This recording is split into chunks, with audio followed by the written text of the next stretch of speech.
ఈ మధ్యకాలంలో ప్రకృతి మనపై కన్నెర చేసినట్టు కనిపిస్తుంది. వైనాడ్లో కొండచెరలు విరుచుకుపడి అనేక మంది ప్రాణాలు విడిచారు.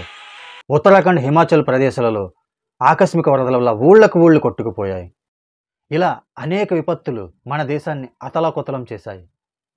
వీటన్నిటికీ కారణం మానవ చేష్టల వల్ల వచ్చే మార్పులు ప్రకృతి ప్రకోపానికి దారితీస్తున్నాయి. మనిషి టెక్నాలజీ పరంగా అభివృద్ధి చెందుతూ అంతరిక్షాన్ని సైతం అవపోసన పడుతూ గ్రహాలను సైతం చుట్టి వస్తున్న ప్రకృతి వైపరీత్యాలకు తలవంచక తప్పదు. అసలు తప్పెవరిది? మనిషిదా లేక ప్రకృతిదా?